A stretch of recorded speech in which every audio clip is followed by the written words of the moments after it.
previous class we have seen the concepts related to series and parallel connection. एक दो typical questions है, थोड़ा उसको कर लेते हैं, फिर हम लोग आगे बढ़ेंगे.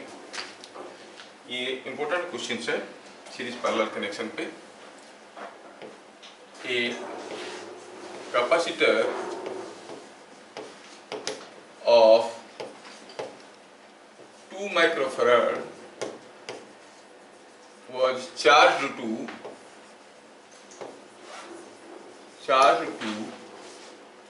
12 volts, and then it was connected across a uncharged capacitor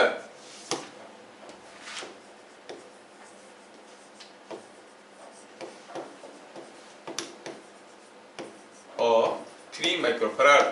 board में आता है तो इम्पोर्टेंट क्वेश्चन है और एंट्रेंस के लिए भी इम्पोर्टेंट क्वेश्चन है. Find final charge on each capacitor. हर एक कैपेसिटर पे फाइनल चार्ज क्या होगा, ये है क्वेश्चन. क्या दिया है कि हमारे पास एक कैपेसिटर था 2 माइक्रोफैराड जिसको चार्ज कर दिया गया 12 वोल्ट. तो कैपेसिटेंस था 2 माइक्रोफैराड, करेस्पॉन्डिंग वोल्टेज था 12 वोल्ट. तो क्या चार्ज था, चार्ज फॉर्मूला आपको मालूम है, C1V1 इट वाज 24 माइक्रोकूलम. ये बात था. अब इस कैपेसिटर को हमने लगाया किसी एक अनचार्ज कैपेसिटर के साथ. अब ये हो गया आपका 2 माइक्रोफैराड कैपेसिटर जिसमें कुछ चार्ज था. इसको आपने स्विच ऑन किया किसी एक 3 माइक्रोफैराड कैपेसिटर के साथ जो कि अनचार्ज था. Now you see as the battery is disconnected, ये प्लेट में जो चार्ज था वही रहेगा. yes, but that charge will be now distributed, rather redistributed between these two plates. यहाँ पर जो चार्ज था कुछ यहाँ पे आ जाएगा, कुछ यहाँ पे रह जाएगा. तो फाइनली क्या होगा कि इसमें भी चार्ज कम हो जाएगा, इसमें कुछ चार्ज बढ़ जाएगा. पहले कुछ नहीं था, अब कुछ हो जाएगा. लेकिन अल्टीमेटली स्टेडी स्टेट क्या होने वाला है, स्टेडी स्टेट में जब और चार्ज फ्लो नहीं हो रहा है तो आप कहोगे इसके क्रॉस में जो पोटेंशियल डिफरेंस है इसके क्रॉस में वही पोटेंशियल डिफरेंस है, क्योंकि आप यहाँ से यहाँ पर किसी भी रास्ते में जाओ बराबर पोटेंशियल डिफरेंस मिलेगा. ठीक, तो कैसे सॉल्व करें इसको. तो फॉर द सिस्टम जो दो कैपेसिटर लगाए, what is the total charge of the system. जो था वही है, क्या था 24 microcoulomb. What is the total capacitance. ये जो सिस्टम है उसमें चार्ज तो 24 माइक्रोकूलम है, लेकिन ये है 2 माइक्रोफैराड का और ये है 3 माइक्रोफैराड का. तो अब टोटल कैपेसिटेंस क्या होगा. अब क्लियरली देख रहे हो कि 2 and 3 are in parallel. Parallel में है तो इक्विवेलेंट कैपेसिटेंस हो जाएगा 2 + 3 इज 5 माइक्रोफैराड. अब एक सिस्टम है जिसमें हमारा कैपेसिटेंस है 5 माइक्रोफैराड और टोटल चार्ज है 24 माइक्रोकूलम. तो ये जो सिस्टम है इसके क्रॉस में पोटेंशियल डिफरेंस क्या बनेगा. अगर ये दोनों को मिला के मैं एक कैपेसिटर कर देता हूँ, वो बन जाता है 5 माइक्रोफैराड का और उसमें चार्ज कितना है 24 माइक्रोकूलम. तो V common potential, final potential across both of them, है ना, कितना हो जाएगा. आप जानते हो कि V होता है Q/C. यहाँ पर टोटल चार्ज है 24 माइक्रोकूलम और C है 5 microfarad. So it is Q total by C total. कितना हो गया 24/5 इज 4.8 वोल्ट. काफी केसेस में तो यही पूछा जाता है कि what will be the final common potential.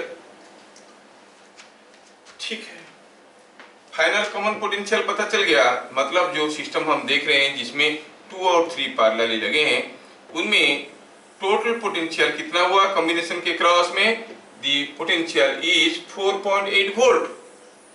ठीक है, तो what is the potential difference across 2 microfarad? 2 microfarad में भी 4.8 वोल्ट है और 3 माइक्रोफैराड में भी 4.8 वोल्ट है ना। Potential difference across the combination has become 4.8 volt.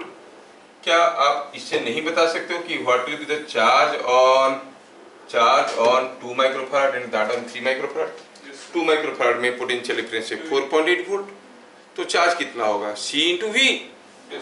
So 4.8 into 2 is 9.6 microcoulomb is the charge on 2 microfarad. And 3 microfarad में इसमें भी तो पोटेंशियल डिफरेंस वही है 4.8, तो इसमें क्या पोटेंशियल डिफरेंस होगा? 13.4। इसमें क्या चार्ज हो जाएगा? इसमें क्या चार्ज हो जाएगा? 3 into 4.8 13.4 माइक्रोकूलम्ब। क्या बात समझ में आ रहा है? तो final charge on 2 microfarad will be 2 into 4.8 is 9.6 volt. Sorry, 9.6 microcoulomb. And the final charge on 3 microfarad. 3 microfarad में फाइनल चार्ज क्या हो जाएगा? Final charge on 3 microfarad will be 3 into 4.8 that is 13.4 microcoulomb. थोड़ा दोनों को जोड़ के देखो तो 9.6 and 13.4 is it coming out to be, नहीं 13 होगा कि 14 होगा? ये 14 हो रहा है, this is coming out to be 14.4 microcoulomb. अब दोनों को जोड़ के देखो कितना हुआ? 24, मतलब जो था वही है। Total charge is conserved, total charge is remaining conserved. तो यहाँ पे मैं आपको एक जनरल मेथड बताना चाहूंगा। सपोज हम कहेंगे a capacitor C1 charged to V1 was connected across a capacitor C2 charged to V2 volt with like polarities together.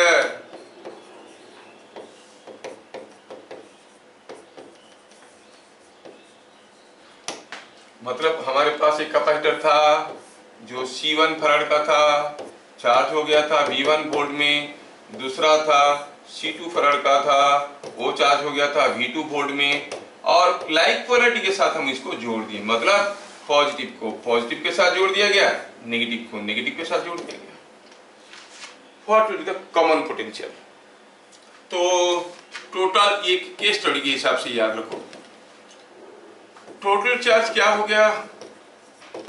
यहाँ पे था C1 V1, यहाँ पे था C2 V2, और जो पॉजिटिव चार्ज था वो घटेगा नहीं, बढ़ेगा भी नहीं। It can not go to the other side की नेगेटिव चार्ज के साथ न्यूट्रलाइज हो जाए। यहाँ पर चार्ज है C1 V1, यहाँ पर चार्ज है C2 V2। So that way you find the total charge is C1 V1 plus C2 V2. Total capacitance क्या है? Total capacitance is C1 and C2 are in parallel. So what will be the common potential? याद रखना, the common potential across the combination is Q total by C total. कितना हो गया? C1 V1 plus C2 V2 by C1 plus C2। ये बन गया हमारा common potential C1 plus C2। अगर इसको हम प्रीवियस क्वेश्चन में ट्राई करेंगे तो प्रीवियस क्वेश्चन में C1 दिया था, V1 दिया था, C2 दिया था, V2 0 था, value will be coming the same. Common potential आप डायरेक्टली इस फॉर्मूले से निकाल सकते हो।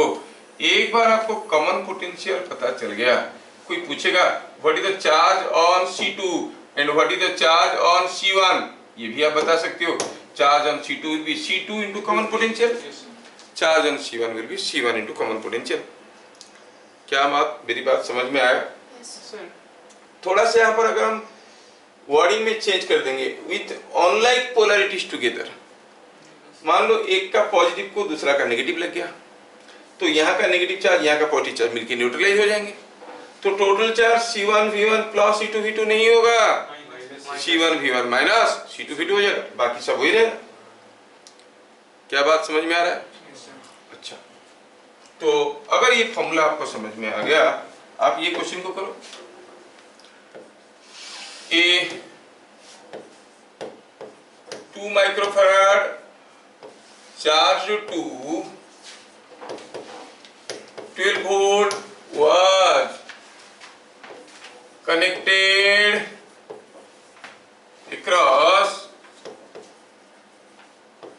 a 4 microfarad charged to 8 volt with like polarities together.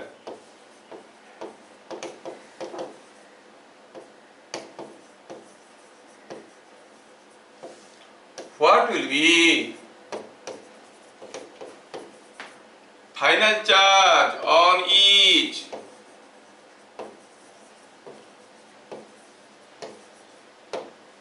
दोनों के ऊपर फाइनल चार्ज क्या होगा? इंपॉर्टेंट क्वेश्चन है भाई। क्या कर सकते हैं, शुरू करने का तरीका बताते हैं। टोटल चार्ज लाइक पोलैरिटीज लगाए हैं, क्या होगा? C1 V1 plus C2 V2 और C1 V1 minus B2 V2 plus होगा, लाइक पोलैरिटीज लगा है, तो it is C1 V1 plus C2 V2 और it comes out to be how much? 2 into 12 plus 4 into 8 is coming out to be 24 plus 32 is 56 microcoulomb. Total capacitance, अब ये 2 और 4 parallel में है तो हो गया 6 माइक्रोफैराड। तो कॉमन पोटेंशियल कितना हो जाएगा? Q total by C, so it is Q by C वाला फॉर्मूला लगाएंगे तो 56 by 6 28 by 3 it is 9.33 volt. पता चल गया कि जो कॉमन पोटेंशियल होगा वो 9.33 वोल्ट होगा और 28/3 होगा। नाउ इतना सारा करने के बाद charge on 2 microfarad will be 2 into potential difference across it. Common potential है 9.33, मतलब दोनों में पोटेंशियल डिफरेंस है 9.33 वोल्ट। सो 2 into 9.33 कितना हो गया? 18.66 microcoulomb. Charge on 4 microfarad 4 into 9.33 it is 37.34 microcoulomb. क्या बात समझ में आ रहा है? सर 3 2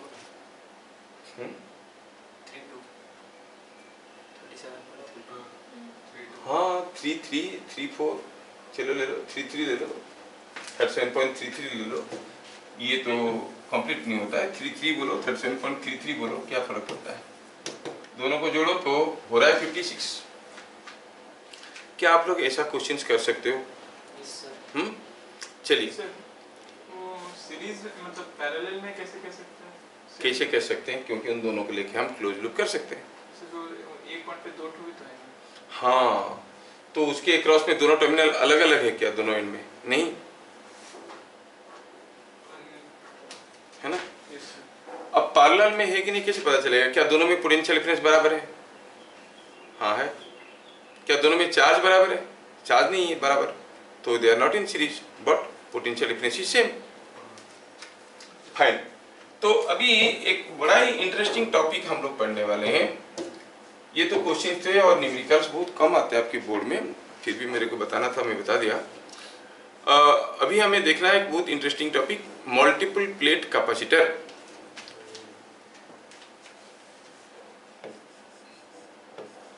ये मल्टीपल प्लेट और मल्टीप्लेट कैपेसिटर ढेर सारे किस्म के होते हैं, लेकिन आपकी बुक में एक पर्टिकुलर टाइप अरेंजमेंट को मल्टीप्लेट कैपेसिटर कहा जाता है। सारे बोर्ड के लिए बहुत इंपॉर्टेंट है। कैपेसिटेंस चैप्टर से अगर क्वेश्चन आता है तो इसमें से आने का चांस 30% है, समझ रहे हो, क्योंकि इजी है। इसमें होता क्या है कि आप तो पैरेलल प्लेट कैपेसिटर पढ़े हो, जहाँ पर 2 प्लेट होते हैं, यहाँ पर बहुत सारा प्लेट होते हैं। And how the plates are arranged, you will see. यहाँ पर होता ऐसा है कि अगर हम बात करें प्लेट्स का, तो एक प्लेट ऐसा रहेगा, है ना।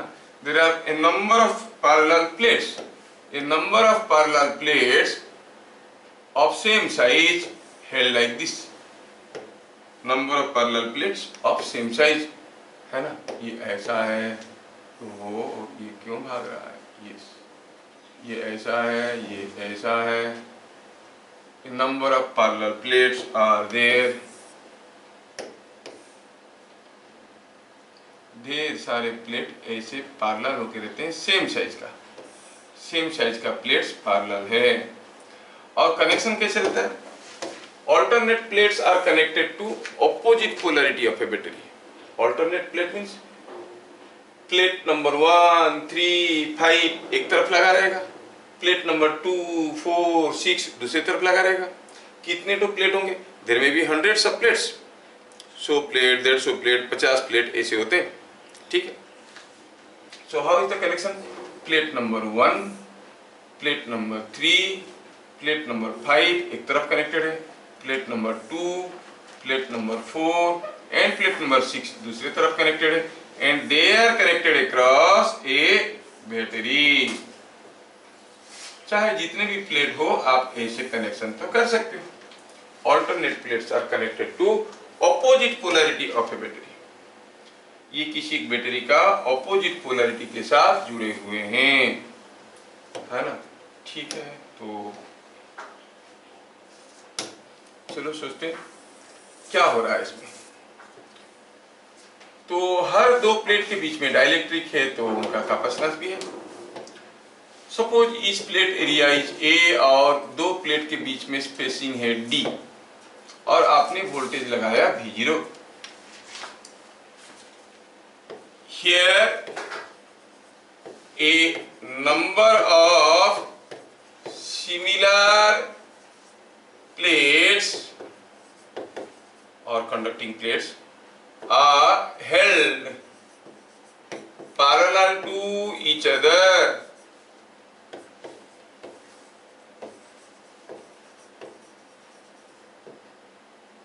with alternate plates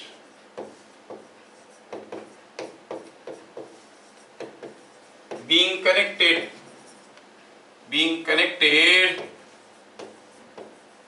to opposite polarity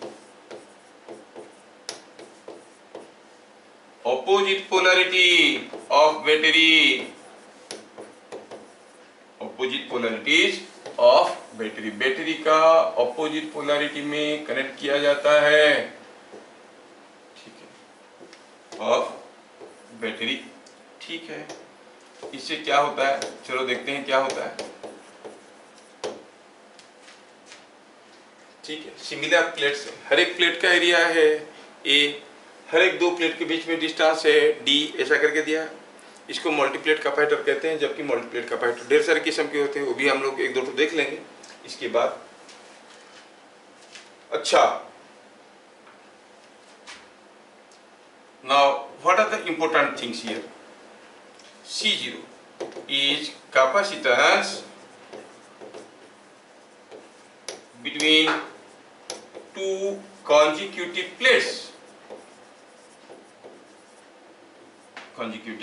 plates, तो आसपास नेबरिंग प्लेट्स के बीच में कैपेसिटेंस अगर C0 है तो फॉर्मूला क्या होगा, अगर प्लेट एरिया ए है, डिस्टेंस डी है, तो आप कहोगे it is A epsilon by D. हो गया ना, दो कंसेक्यूटिव प्लेट के बीच में कैपेसिटेंस हो गया ए एप्सिलॉन बाई डी। अगर एयर होगा तो एप्सिलॉन 0 बाई डी। अगर ये पूरा चीज ऑयल में डूबा होगा तो epsilon 0 into epsilon r by d. According दो कंसेक्यूटिव प्लेट के बीच में ये कैपेसिटेंस हुआ। तो ये दोनों के बीच में अगर कैपेसिटेंस C0 है तो इन दोनों के बीच में भी C0, इन दोनों के बीच में भी C0, इन दोनों के बीच में भी C0। ठीक है, point number 2।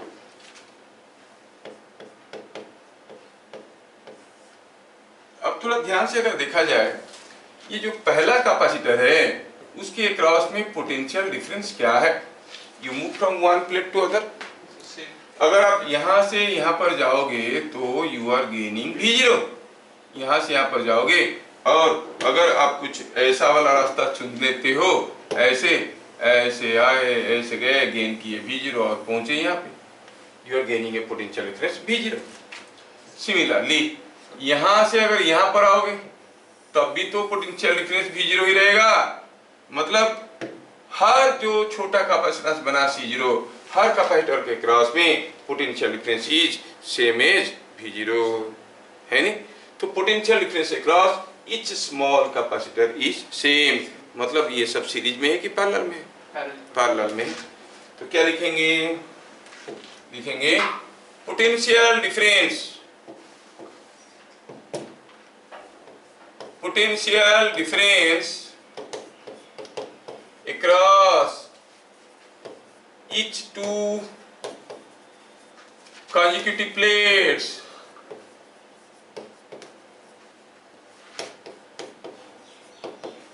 is same as V0. So their capacities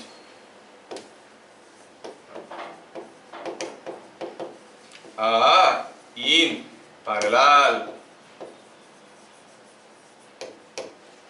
तो सारे जो कैपेसिटर है वो पैरेलल में है। क्यों? कि हर दो प्लेट के बीच में कैपेसिटेंस पोटेंशियल डिफरेंस V0 है। अगर वो पैरेलल है तो थोड़ा सोचा जाए, अगर ये दोनों पैरेलल है, ये कैपेसिटर ये पैरेलल है, ये कितने दो कैपेसिटर इन माय फिगर? 1 2 3 4 5, एक एक का कैपेसिटेंस है C0, तो ये पूरा का कैपेसिटेंस क्या बनेगा? 5C0, है कि नहीं? 5C0 will be the capacitance. पर देखो तो यहाँ पर कितने दो प्लेट थे? 1 2 3 4 5 6।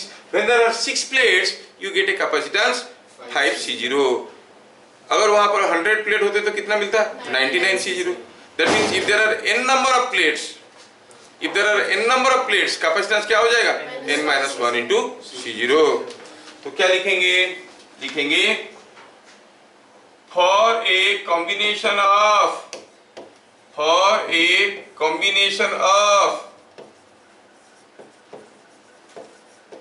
n number of plates,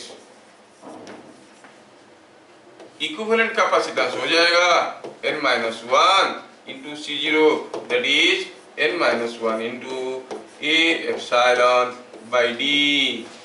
क्या मालूम इस फॉर्मूले में क्या रखा है? जो क्वेश्चन आता है इसी के ऊपर आता है। There were 20 plates, plate area देगा, प्लेट सेपरेशन देगा और पूछेगा बताओ कैपेसिटेंस कितना है? आपको हो गया 19 ए एप्सिलॉन बाई डी। अगर एयर दिया है, कुछ नहीं दिया है तो एयर मान लेंगे, ए एप्सिलॉन 0 बाई डी। समझ में आया क्या? ये बात है, ये हमें समझ में आ जाना चाहिए। तो ये हो गया मल्टीप्लेट कैपेसिटर। चलिए एक छोटे से क्वेश्चन देखते हैं। ए multiplet capacitor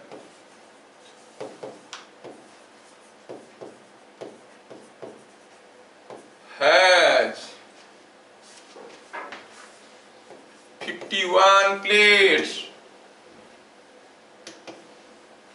51 plates and equivalent capacitance is 20 microfarad. Equivalent capacitance कितना है? 20 microfarad. Bit number 1. What is capacitance between two consecutive plates?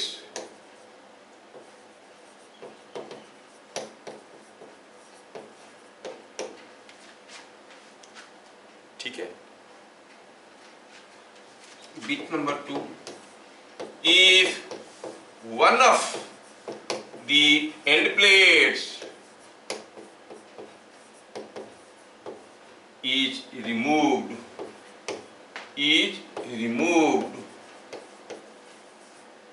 what will be new capacitance?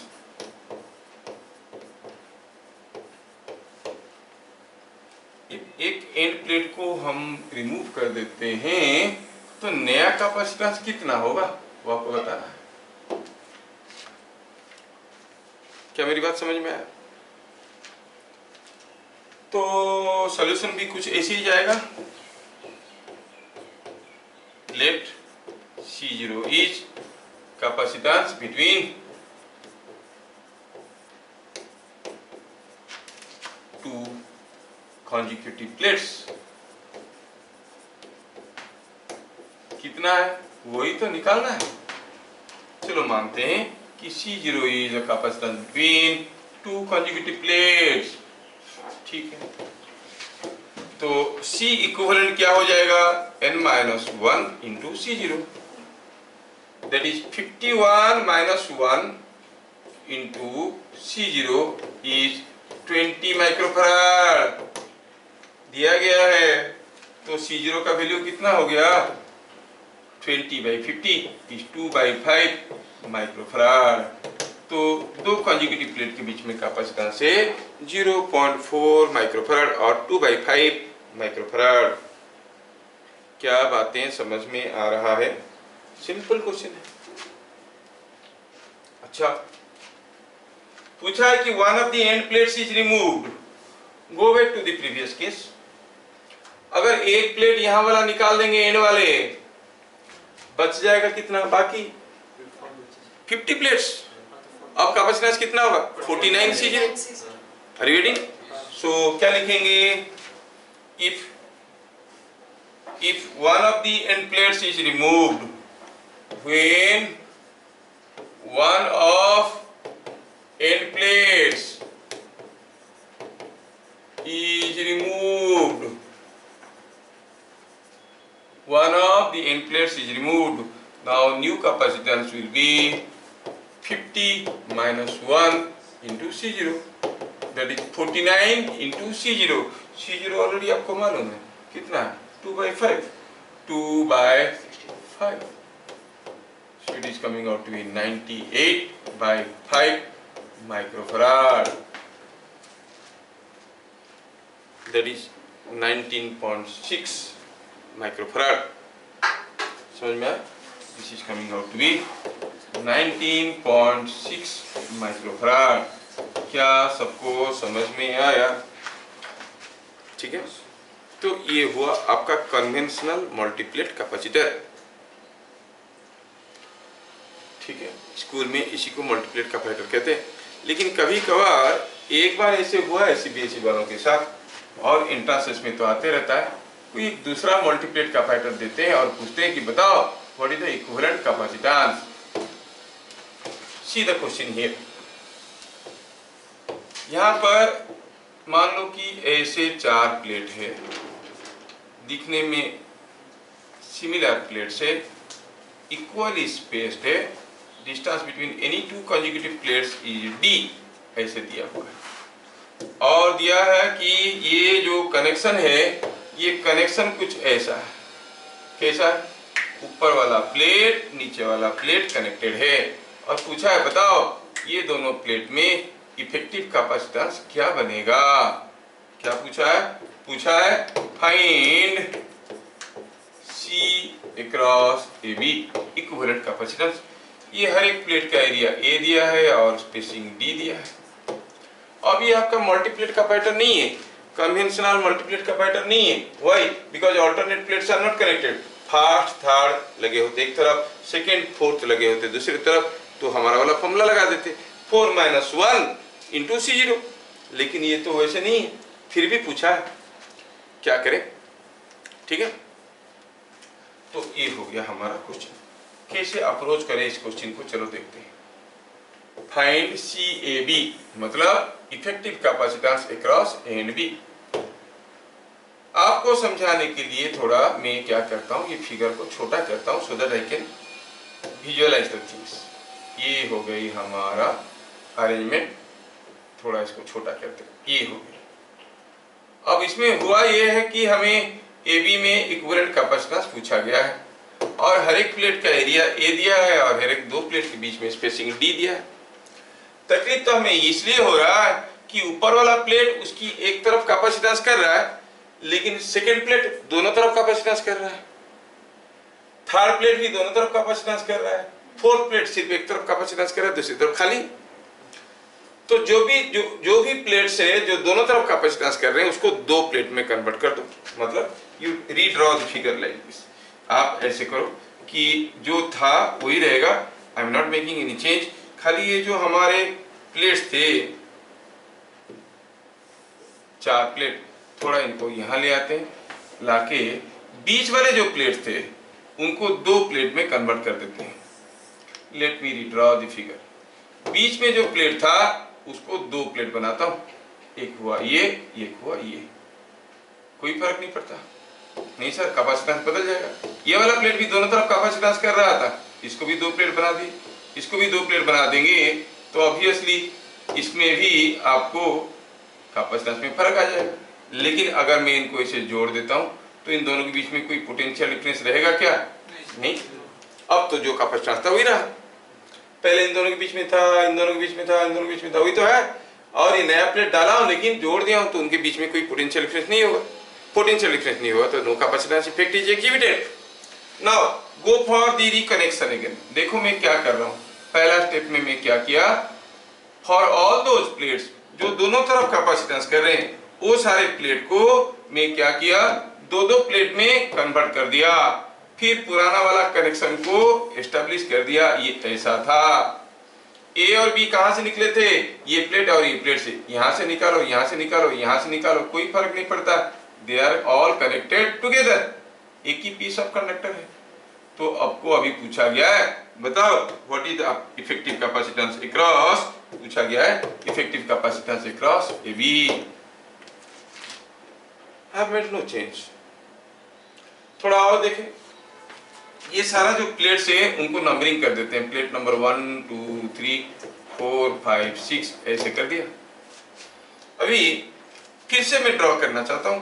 ये हुआ plate number 1, plate number 2, plate number 3, plate number 4, plate number 5, plate number 6।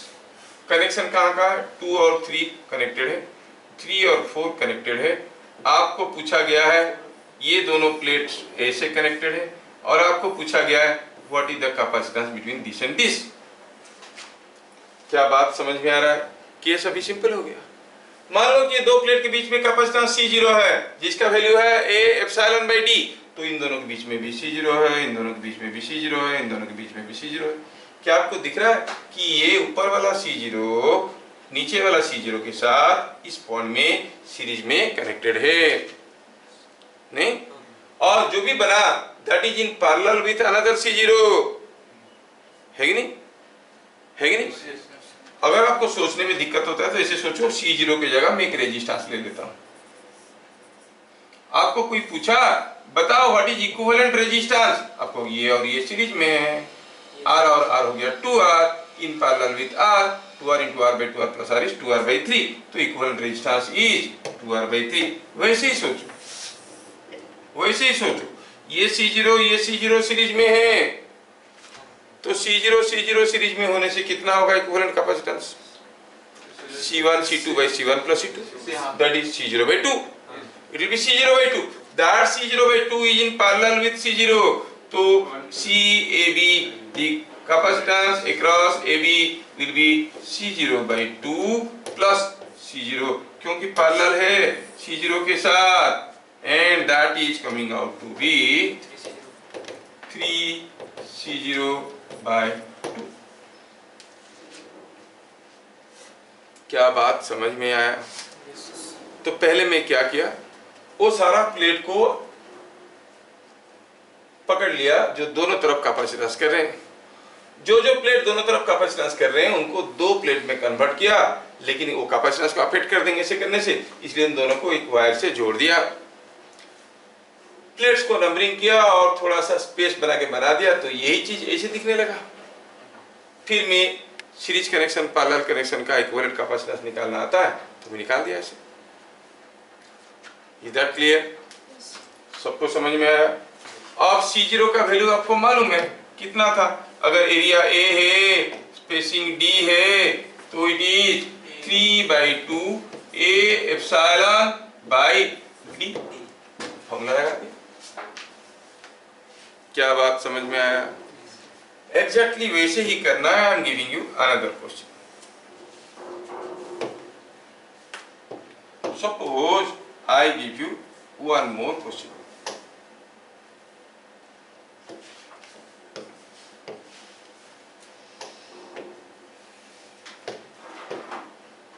ये है हमारा दूसरा question.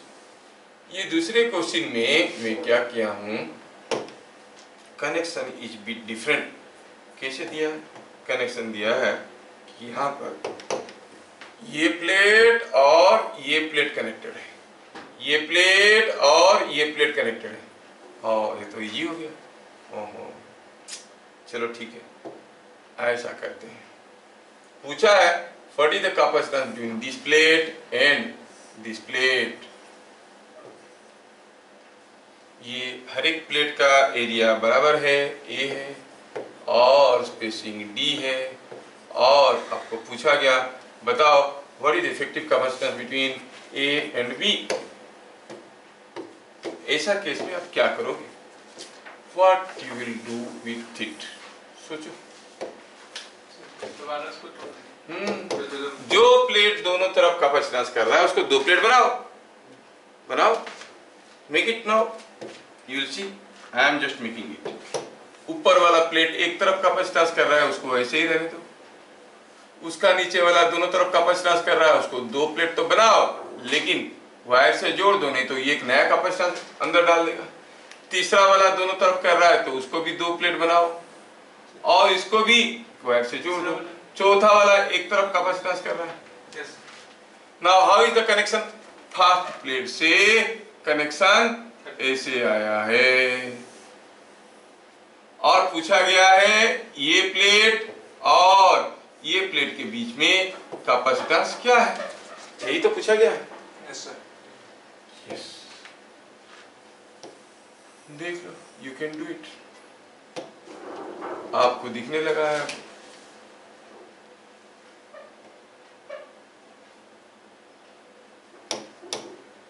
जो connection से उनको मैं ऐसे ले लेता हूं।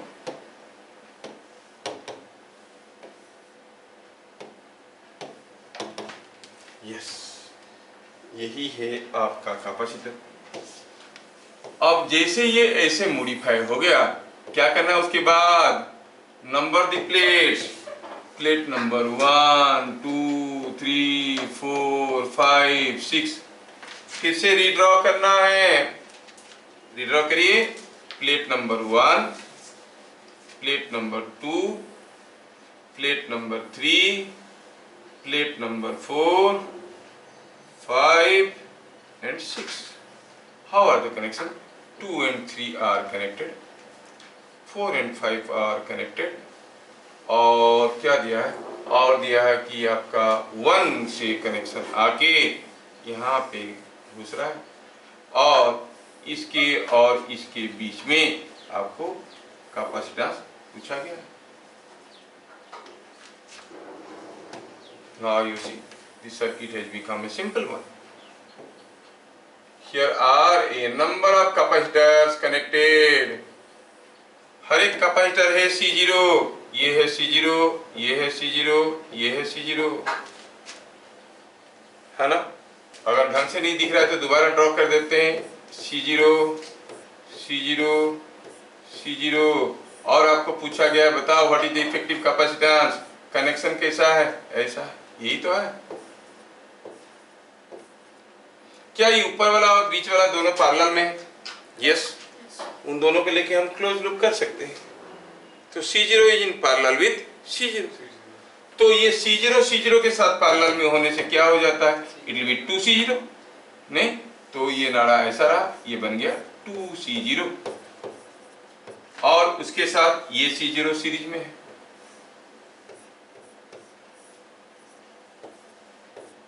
अब इफेक्टिव कैपेसिटेंस क्या हो जाएगा, C1 प्लस C2।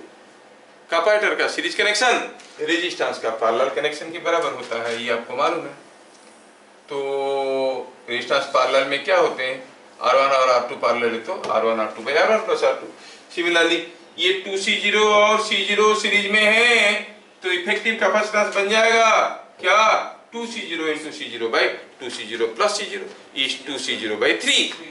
तो आपको मिलेगा CAB is equal to 2C0 by 3। क्या बात समझ में आया? यस, ये समझ में आना बहुत जरूरी है, ठीक है। You have understood this.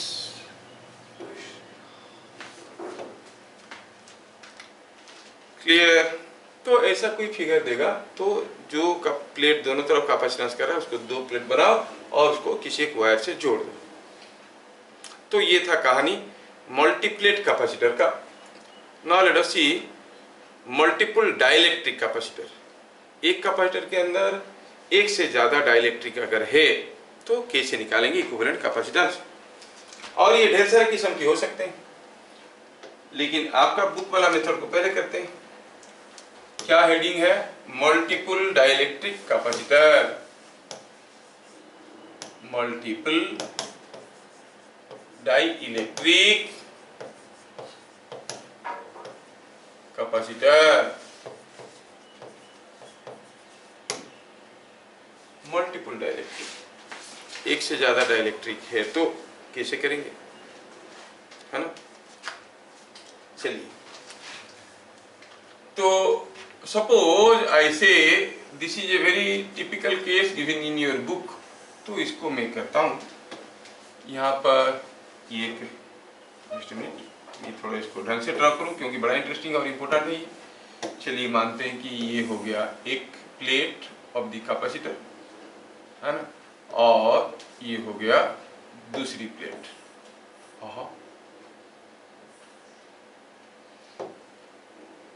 ये हो गया दूसरी plate. Let me draw it properly. ये हो गया दूसरा प्लेट ऑफ द कैपेसिटर। चलो मानते हैं कि इसके अंदर there are two different dielectrics filling of the space. ये हुआ एक डाइलेक्ट्रिक, यहाँ पे कितना थिकनेस मालूम नहीं, कुछ होगा थिकनेस, और ये हुआ दूसरा डाइलेक्ट्रिक।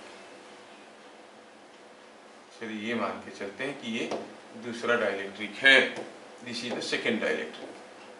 दोनों का थिकनेस अलग अलग है और दिया गया है कि ये जो पहला डाइलेक्ट्रिक था इसका कुछ थिकनेस दिया हुआ है और दूसरे वाले का भी थिकनेस हमें दिया गया है। चलो मानते हैं कि ये थिकनेस D1 है, ये D2 है और इसका रिलेटिव परमिटिविटी एप्सिलॉन R1 है, इसका एप्सिलॉन R2 है। प्लेट एरिया है A। इफेक्टिव कैपेसिटेंस पता करना, ठीक है। What is the effective capacitance? आप जानते हो जो कैपेसिटेंस होता है वो किसकी प्रॉपर्टी होता है, डाइलेक्ट्रिक का होता है। अब ये देखो ये एक डाइलेक्ट्रिक है, ये डाइलेक्ट्रिक है, आपको क्या लग रहा है इनका कैपेसिटी सीरीज में है कि पैरेलल में? यहाँ पे चार्ज आएगा तो यहाँ पे आएगा, यहाँ पे आएगा तो यहाँ पे आएगा, ऐसे करके they are all in series और पैरेलल सीरीज। तो आप कहोगे ये हो गया टाइप 1 कैटेगरी और यही आपकी बुक में दिया है, दूसरा वाला नहीं दिया है, फिर भी हम दूसरे वाले कर लेंगे। ये हुआ type 1 category. The two dielectrics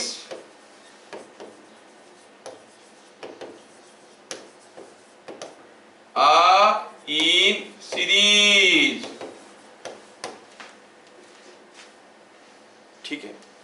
वैसे हम लोग पढ़े हैं कि if charge is same on each capacitor they are in series, real definition है if the lines of flux is same they are in series.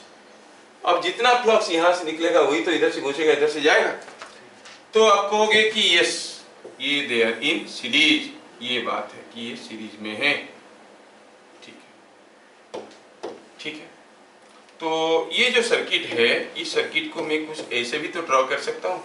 यहाँ पर एक कैपेसिटर है, कॉल इट C1, और ये दूसरा कैपेसिटर है, कॉल इट C2। C1 कितना है? A epsilon 0 epsilon R1 by D1 है कि नहीं? C2 कितना है?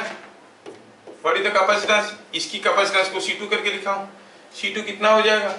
A epsilon 0 epsilon R2 by D2 है कि नहीं? इसका कुछ कैपेसिटेंस C1 है, इसका कैपेसिटेंस C2 है। एरिया कितना है? A थिकनेस है D1, तो इसका कैपेसिटेंस हो गया A epsilon 0 epsilon R1 by D1, इसका A epsilon 0 epsilon R2 by D2। ठीक है। नेट कैपेसिटेंस कितना है? C1 एंड C2 सीरीज में है, C नेट ई C1 और 1/C1 प्लस 1/C2 करो, यहाँ पर ठीक रहेगा आपके लिए आसान रहेगा निकालना। 1/C net is equal to 1/C1 plus 1/C2 can be written as D1 by A epsilon 0 epsilon R1 D2 by A epsilon 0 epsilon R2। Yes, ये हो गया नेट कैपेसिटेंस। नहीं, ये हो गया नेट कैपेसिटेंस। थोड़ा सजा के देखें तो क्या आ रहा है, देखो ये आएगा 1/A जाएगा common, D1 epsilon R2 D2 epsilon R1 by epsilon R1 plus epsilon R2। नहीं, इसको अगर थोड़ा सा हम सजा के लिखेंगे तो ये कितना हो जाएगा? It will be coming out to be, अगर यहाँ से हम C नेट का वैल्यू निकालेंगे तो आएगा A एप्सिलॉन 0, थोड़ा जगह की कमी है, आई गो अदरवाइज स्पेस,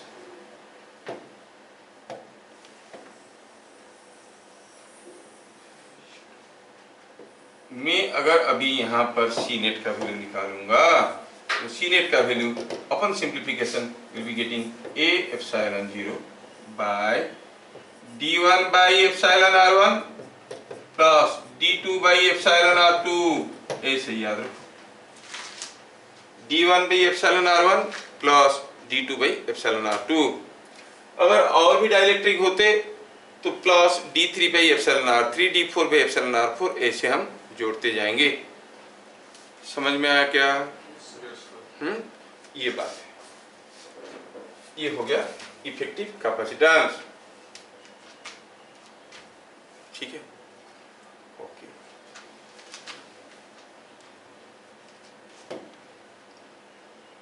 छोटा सा क्वेश्चन लेते हैं जो आता है regularly. A parallel plate air capacitor of 20 microfarad has plate separation 6 millimetre. एक पैरेलल प्लेट एयर कैपेसिटर है जिसका प्लेट सेपरेशन 6 मिलीमीटर है। यही है वो क्वेश्चन जो बोर्ड में आता है, याद रखना। If a dielectric slab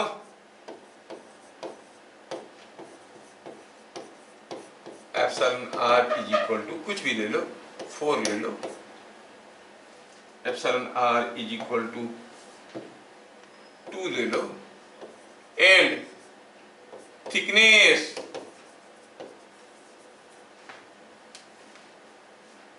4 millimeter was inserted between plates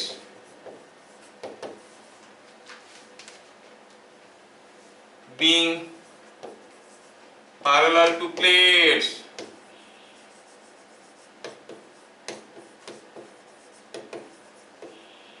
What will be new capacitance?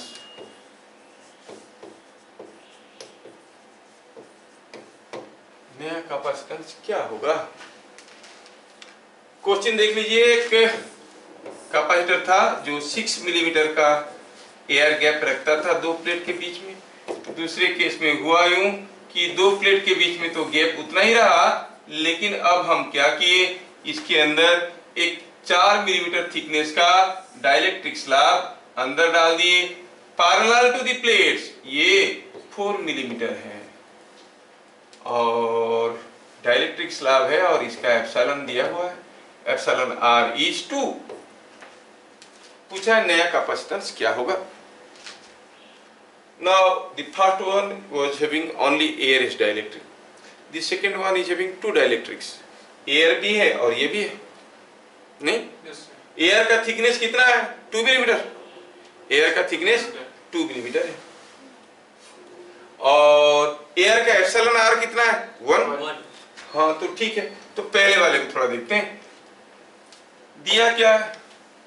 Given that a epsilon 0 by d is a epsilon 0 by 6 mm, क्योंकि कैपेसिटेंस दो प्लेट के बीच में गैप कितना था? 6 मिलीमीटर है ना। 6 इज इक्वल टू 20 माइक्रोफराड। इसका मतलब a एप्सिलॉन 0 का वैल्यू क्या हुआ? 120 माइक्रोफराड इंटू मिलीमीटर। मुझे एप्सिलॉन 0 का वैल्यू चाहिए, नहीं? तो एप्सिलॉन 0 का वैल्यू हुआ 120 माइक्रोफराड इंटू मिलीमीटर। ये 6 मल्टीप्लाई हो गया 6 मिलीमीटर। Yes, न्यू कैपेसिटेंस क्या होगा? New capacitance is a epsilon 0 by d1 by epsilon r1 plus d2 by epsilon r2। हाँ ये समझ में आ रहा है, लेकिन यहाँ पर d1 कितना है? 4 mm और एप्सिलॉन r1 है 2 दिया है, शायद एप्सिलॉन r1 2 ही तो दिया था। क्या दिया था एप्सिलॉन r1 का वैल्यू? एप्सिलॉन r1 हो गया 2, डाइलेक्ट्रिक स्लैब में एप्सिलॉन r1 है 2। d2 is thickness of air, कितना हो जाएगा? 6 में से 4 ओ खा गया तो बाकी 2 mm। Epsilon r2 for air is 1। डालिए सबका value, substitute everyone's values. Epsilon 0 is 120 by d1 is 4 by 2 plus 2 by 1 is coming out to be 30 microfarad. समझ में आया क्या? yes. You find the new capacitance is 30 microfarad.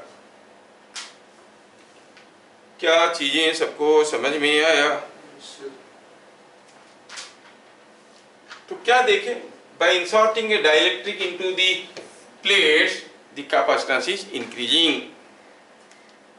ठीक है। Yes, sir. और अगर मैं कोई कंडक्टिंग प्लेट इंसर्ट करता तो कैपेसिटेंस क्या होता? सोचो क्या हो जाता। मान लो कि ये जो डाइलेक्ट्रिक था उसका एप्सिलॉन r 2 था। Yes, sir. अब ये 2 की जगह क्या हो जाता है? इन्फिनिटी। Yes, sir. कंडक्टर का एप्सिलॉन r होता है इनफाइनाइट, तो ये क्वांटिटी 0 हो जाता 60 माइक्रोफैराड। समझ में आ रहा है? Yes. तो दो प्लेट के बीच में अगर कंडक्टिंग प्लेट डालेंगे तो कैपेसिटेंस हो जाएगा ज्यादा, डाइलेक्ट्रिक प्लेट डालेंगे तब भी कैपेसिटेंस ज्यादा हो जाएगा। मतलब कैपेसिटर के अंदर कुछ भी डालो कैपेसिटेंस बढ़ जाता है। तुम खुद घुस जाओ कैपेसिटेंस बढ़ जाएगा। समझ में? तो capacitance increases anything inserted into the between the plates of a capacitor, the capacitance increases. It may be a conductor, it may be A dielectric. ये क्वेश्चन पूछते हैं, है ना? In which case capacitance will increase by inserting a dielectric slab or inserting a conducting slab. Both case में capacitance बढ़ जाएगा। समझ में आया? टाइप 2 में क्या आता है? टाइप 2 में हम किसी एक कैपेसिटर के अंदर, किसी एक पैरेलल प्लेट कैपेसिटर के अंदर अब हम डाइलेक्ट्रिक तो डालेंगे, but not as the previous case. इस केस में कुछ दूसरा डालेंगे। कैसे? Suppose I take a dielectric like this, ये है डाइलेक्ट्रिक ऐसा, और ये है दूसरा ऐसा। दोनों डाइलेक्ट्रिक प्लेट की अलग अलग एरिया को कवर कर रहे हैं। ये कवर कर रहा है एरिया A1, ये कवर कर रहा है एरिया A2, और ये भी दिया गया है कि इस केस में मान लो कि relative permittivity is something and in the other case relative permittivity is something different. Suppose it is epsilon R1 and this is epsilon R2। क्या आपको दिख रहा है कि दोनों डाइलेक्ट्रिक सीरीज में है कि पैरेलल में? ऊपर वाले के क्रॉस में जो पोटेंशियल डिफरेंस होगा नीचे वाले के भी वही होगा, दे आर इन पैरेलल। तो ऐसा केस में you will say डाइइलेक्ट्रिक्स are in parallel. तो ये केस को अगर मैं इक्विवेलेंटली ड्रॉ करता हूं तो मैं कहूंगा कि एक C1 है और एक C2 है, दोनों पैरेलली कनेक्टेड है। नहीं तो C1 कितना है? A1 epsilon 0 epsilon R1। Suppose ये थिकनेस D दिया हुआ बाय D। C2 कितना है? C2 is A2 epsilon 0 epsilon R2 by D। दोनों की केस में कैपेसिटेंस मिल गया। नेट कैपेसिटेंस कितना हो जाएगा? As they are in parallel this C1 plus C2। तो क्या कॉमन जाएगा? Epsilon 0 by D will go common. Rest is A1 epsilon R1, A2 epsilon R2 and so on. और भी होते तो और भी जोड़ देते। समझ में आ रहा है? Effective capacitance can be found like this. क्या मैं समझा पा रहा हूं? ऐसा वाला आपकी बुक में दिया नहीं है, मैं बता दिया। और बहुत भी रैंडम इंजेक्शंस हो सकता है इसके अंदर, लेकिन वो सब हायर क्लासेस के लिए है, मतलब हायर एंट्रेंसेस के लिए। आप लोग इतना जानो। क्या हुआ यहाँ पर देखो, हम कैसे कैसे डाले हैं डाइलेक्ट्रिक, जबकि प्रीवियस केस में पैरेलल टू प्लेट्स डाले थे। समझ में आ रहा है? यस, ये बात है।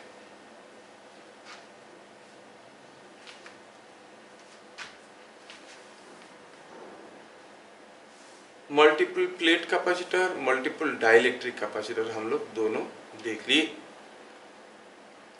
रिलेटेड क्वेश्चंस भी आते हैं, लेकिन छोटे छोटे क्वेश्चंस आते हैं। You have seen it. Late us see the next important point, that is charge, I mean the energy in a capacitor. ठीक है, energy stored in a capacitor. चलिए आगे बढ़ते हैं और देखते हैं what is energy stored in a capacitor.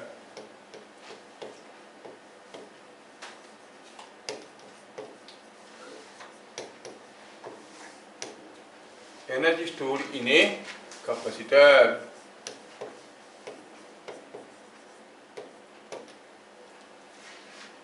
You know the energy stored in a capacitor in terms of electrostatic potential energy by alignment of dipoles. नहीं? और derive an expression for energy stored in a capacitor, ये अक्सर आते रहता है। ठीक है, तो हमें देखना है, सुनना है, समझना है, और डिराइवेशन भी आता है तो उसको करना है।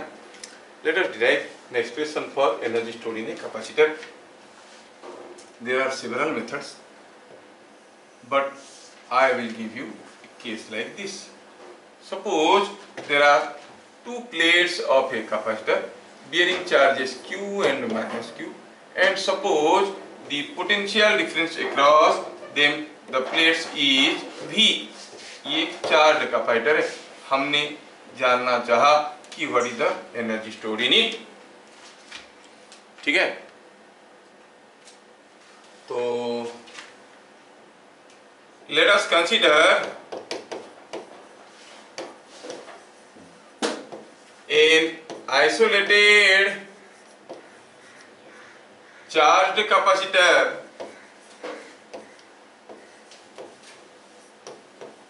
आपकी बुक में इंटीग्रेशन करके दिया है, मैं अवॉइड करने की कोशिश कर रहा हूं। आइसोलेटेड चार्ज्ड कैपेसिटर, ठीक है। सपोज इस प्लेट का नाम ए है, इस पॉइंट का बी है। Energy of system of isolated charges, दो चार्ज आइसोलेट किए गए हैं। आइसोलेटेड चार्ज सिस्टम क्या क्या आपको याद है? When there are two charges, three charges, how you find energy of the system? Half of sum of energy associated with each individual charge.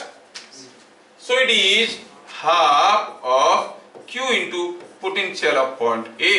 ये प्लेट A का कुछ पोटेंशियल होगा, कितना है मालूम नहीं है, डिफरेंस भी है, इसका कुछ होगा, इसका कुछ होगा। अगर डिफरेंट 5 वोल्ट है, हो सकता है ये 10 वोल्ट होगा, ये 5 वोल्ट होगा, ये 9 वोल्ट होगा, ये 4 वोल्ट होगा, बट डिफरेंस 5 वोल्ट है। अच्छा, और इसके पास क्या एनर्जी है? उसकी charge into potential at point B. समझ में आया क्या? प्लेट ए का और बी का पोटेंशियल अगर VA और VB हुआ तो ये सिस्टम का एनर्जी हो गया ये चीज। कितना सिंपल है। हाँ, तो VA क्या है and VB are potentials of plates. ये दोनों प्लेट का पोटेंशियल VA और VB है। थोड़ा इसको सजा के लिखो तो half Q VA minus VB क्या हो गया? VA the potential here, VB the potential here, that is equal to V। So V क्या है? It is potential difference between the plates. मतलब अगर कोई चार्ज कैपेसिटर है जिसमें चार्ज Q है और पोटेंशियल डिफरेंस V है, तो उसमें कितना एनर्जी है? Half QV। समझ में आया? अब आपको यह भी मालूम है कि अगर ये एक कैपेसिटर है C फराड का, अगर ये एक कैपेसिटर है C फराड का, तो आप जानते हो कि जो आपका C, Q और V में एक रिलेशन भी है। क्या रिलेशन है? C is equal to Q by V। नहीं, हम जानते हैं कि C is equal to Q by V है। तो Q के जगह अगर CV लिख देंगे, Q की जगह CV लिख देंगे तो ये क्या बन जाएगा? Half CV square. और V के जगह अगर Q बाई C लिख देंगे तो ये बन जाएगा Q square by 2C। So you have got 3 different फॉर्मूले for calculation of capacitance of a charged capacitor.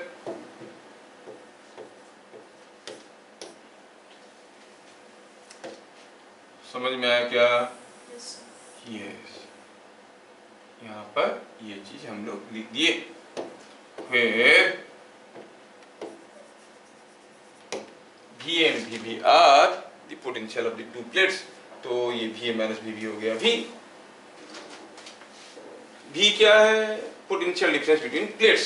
It is potential difference across capacitor.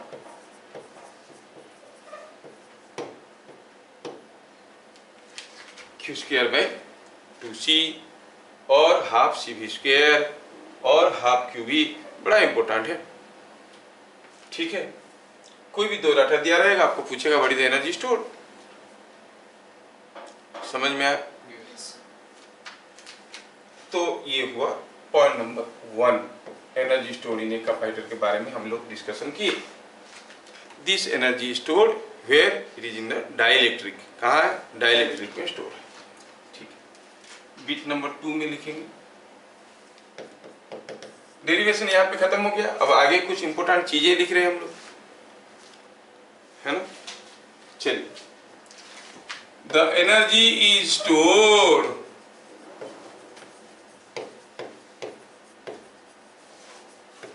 In the dielectric. ये एनर्जी कहाँ स्टोर है? It is energy is stored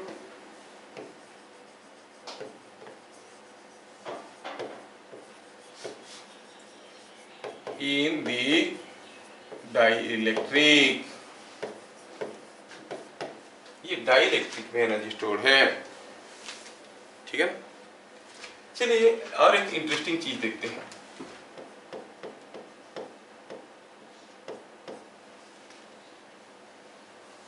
suppose हमारे पास कोई एक capacitor था C और हमने इसके क्रॉस में एक वोल्टेज अप्लाई किया V, तो इसमें भी फाइनल पोटेंशियल डिफरेंस V हो जाएगा। ये चार्ज हो जाएगा और फिर करंट को जाने नहीं देगा, मतलब final potential difference across this will be V नहीं। और आप देखें अभी अभी कि जो चार्ज है कैपेसिटर पे, आप कहोगे charge supplied by battery, charge supplied by battery कितना है? इस सपोज मानते हैं कि charge supplied by battery is Q।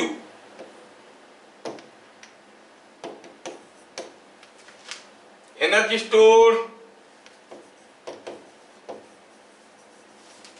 कितना एनर्जी स्टोर हो गया is equal to half Q भी, अभी तो निकाले एनर्जी स्टोर इन कैपेसिटर। लेकिन ध्यान से सोचो तो, अगर बैटरी ने क्यू चार्ज सप्लाई किया है, मतलब it has supplied A charge of Q Coulomb's, इसका पोटेंशियल डिफरेंस B है। क्या मतलब है? The वर्डन in moving A 1 coulomb charge is V volt. You have supplied A Q coulomb charge, what is the वर्डन? Q into V।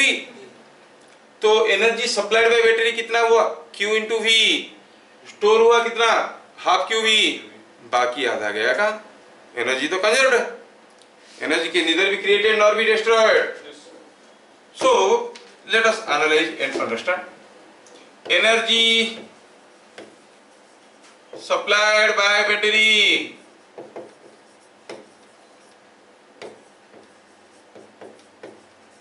याद रखना is Q into V। तो क्या देखे, जितना सप्लाई किया आधा एनर्जी स्टोर हुआ। एनर्जी लॉस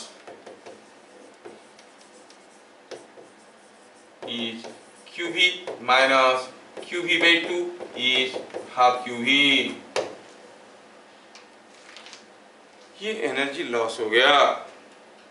कुछ बुक्स में लिखते हैं कि ये जब हीट सप्लाई चार्ज सप्लाई किया, ये वायर से गया, जब वायर से चार्ज फ्लो किया तो देयर वाज करंट, वायर का अपना कुछ रेजिस्टेंस था और बिकॉज ऑफ दैट I²R होके कुछ हीट जनरेट हो गया और वो खत्म हो गया। नहीं ऐसा नहीं है, काफी बुक्स में लिखा है आपका स्कूल बुक्स में। मैं इसको सुपर कंडक्टर्स भी यूज कर सकता हूँ जिसमें कोई रेजिस्टेंस नहीं है, फिर भी तो एनर्जी लॉस हो जाएगा, है कि नहीं? तो फिर एनर्जी लॉस हुआ कैसे और कहाँ पे और किस रूप में चला गया, एनर्जी किधर गया, पकड़ लेंगे तो रह जाएगा हमारे पास एनर्जी लॉस हो जाए नहीं। तो पहले लिख देते हैं, पहले समझते हैं फिर लिखेंगे। देखो, जब कोई आप दो प्लेट के बीच में डाइपोल्स थे, रैंडम स्टेट में थे, और आपने धीरे धीरे इनको चार्ज सप्लाई किया तो इलेक्ट्रिक फील्ड बढ़ने लगा, तो ये डाइपोल घूम के, ये डाइपोल धीरे धीरे घूम के ऐसे होने लगे in the direction of electric field. नहीं, मतलब डाइपोल रोटेट कर रहे हैं। When they are rotating, you see the, जो डाइपोल जब रोटेट करेगा तो उसके जो एंड चार्जेस हैं ये सर्कुलर पाथ में घूम रहे हैं। घूमने के कारण उनका कुछ एक्सीलरेशन है। Whenever a particle is moving in a circular path, पक्का उसका वेलोसिटी बदल रहा है, तो there is some acceleration। और क्लासिकल थ्योरी ऑफ इलेक्ट्रोमैकेनिक्स कहता है कि जब भी कोई एक एक्सीलरेटेड चार्ज किसी एक टाइम वेरिंग इलेक्ट्रिक फील्ड में मूव करेगा, वो ऑटोमेटिकली इलेक्ट्रोमैग्नेटिक वेव्स रेडिएट करेगा। रदरफोर्ड मॉडल वाला तो सुने होंगे। रदरफोर्ड बोले कि electrons are moving round round round round round round around the nucleus. अब बोर बोले अगर इलेक्ट्रॉन घूम रहे हैं तो उनका एक्सीलरेशन है और उनके साथ एसोसिएटेड इलेक्ट्रिक फील्ड बदल रहा है। यहाँ पर इलेक्ट्रिक फील्ड ऐसे था तो यहाँ पर न्यूक्लियस के चलते इलेक्ट्रिक फील्ड ऐसे था। इलेक्ट्रिक फील्ड बदल रहा है तो continuously they will emit electromagnetic waves and finally they will fall into the nucleus. This is called classical theory of electromechanics. Accelerated charge, कोई moving charge produces a magnetic field. When it is moving with constant velocity, it produces a constant magnetic field. If it is accelerating, the velocity is changing, the magnetic field is also changing with time. A time varying magnetic field and time varying electric field when interact with each other, automatically electromagnetic waves are generated. Time varying का मतलब electric field का produce तो मतलब अरे जब electron के पास यहाँ पर था, इलेक्ट्रिक फील्ड कैसे था? ऐसे था। इलेक्ट्रॉन यहाँ पर आया तो इलेक्ट्रिक फील्ड ऐसे हुआ। यहाँ पर ना वहाँ हाँ वहां पर पे आ रहे हैं ना, ये समझ में आ रहा ना। यहाँ पर इलेक्ट्रॉन के साथ एसोसिएटेड इलेक्ट्रिक फील्ड बदल रहा है समय के साथ साथ, और वो खुद एक्सीलरेट कर रहा है तो उसके चलते जो मैग्नेटिक फील्ड बदल रहा है वो भी बदल रहा है। So there will be electromagnetic waves. Here also the same thing, when you connect the capacitor across a battery, अब सारा चार्ज तो एक साथ उसमें नहीं है, charges are slowly approaching, charges are slowly approaching. तो जैसे जैसे चार्जेस इधर आने लगे तो इलेक्ट्रिक फील्ड भी समय के साथ बढ़ने लगा। Finally electric field will be constant, electric field समय के साथ धीरे धीरे बढ़ रहा है। So there is a time varying electric field. And ये जो आपका डाइपोल है, ये घूमने के कारण क्या हो रहा है, इसके साथ एक एक्सीलरेशन एसोसिएटेड है। तो क्या होगा, electromagnetic waves will be generated और वो यहाँ से ऐसे निकलेंगे। अगर वो लो फ्रीक्वेंसी के हुए, हो सकता है कि डाइलेक्ट्रिक को चीर के बाहर नहीं जा पाएंगे, लेकिन हाई फ्रीक्वेंसी का हुए तो निकल जाएंगे। लो फ्रीक्वेंसी का हुए तो उसके अंदर अब्सॉर्ब हो जाएगा, there will be heat energy. जब भी आप किसी कैपेसिटर को चार्ज करोगे तो देखोगे गर्म हो गया, चार्ज होने के बाद फिर ठंडा पड़ जाएगा, क्योंकि during the process of charging only energy loss is taking place. समझ में आया? फिर से जब इसको आप डिस्चार्ज करोगे फिर से वो गर्म हो जाएगा। समझ में आ रहा है? Only during the charging and discharging of a capacitor, heat energy is produced. कहाँ? In the dielectric, not in the connecting wires. समझ में आया? कहाँ होता है? डाइलेक्ट्रिक में होता है। डिस्चार्जिंग में कैसे प्रोड्यूस होगा? अरे डिस्चार्जिंग में क्या होगा कि हम ऑलरेडी इसको ऐसे से अलाइनमेंट करके रख दिए हैं। अब ये पॉजिटिव चार्ज के रिपील करेगा, नेगेटिव चार्ज रिपील करेगा, ये घूमेगा, घूमेगा तो क्या हो जाएगा, डिस्चार्ज हम कैसे करते हैं इसको, इसके क्रॉस में कोई रेजिस्टेंस लगा देते हैं, तो ये पॉजिटिव और ये नेगेटिव चार्ज एक दूसरे को न्यूट्रलाइज करने के लिए भागते हैं, इलेक्ट्रिक फील्ड घटता है तो ये फिर से वापस आते हैं। मान लो कि यहाँ पर बहुत ही पावरफुल मैग्नेट है और यहाँ पर एक बहुत ही पावरफुल मैग्नेट का साउथ पोल है, नॉर्थ पोल है, दो छोटे छोटे मैग्नेट आप ऐसे छोड़ दोगे तो क्या हो जाएगा, वो ऐसे खींच के रखेंगे, इसका साउथ को ये खींचेगा, इसका साउथ को ये खींचेगा, इसका नॉर्थ को ये खींचेगा, इसका नॉर्थ को ये खींचेगा, दोनों मैग्नेट ऐसे रहेंगे। अगर ये दोनों मैग्नेट को हम धीरे धीरे दूर ले लिए तो ये दोनों और ऐसे नहीं रहेंगे, इन दोनों का भी म्यूचुअल रिपल्सन है, नॉर्थ नॉर्थ साउथ साउथ का, फिर से घूम के वापस भागने की कोशिश करेंगे। समझ में आ रहा है? हाँ, तो बात वही है, जैसे जैसे चार्ज घटने लगेगा ये डाइपोल्स फिर से रैंडमाइज स्टेट में जाने की कोशिश करेंगे and they will lose the energy, जो एनर्जी स्टोर था वो डिस्चार्ज हो जाएगा। क्या मेरी बात समझ में आया? तो कोई आपको इतना डिटेल्स में पूछेगा नहीं कहाँ जाता है, हाँ? आपको क्या लिखना है? लिखना ये है कि the loss of energy, this loss of energy takes place कहाँ, जहां था वहीं से लॉस होगा, from the dielectric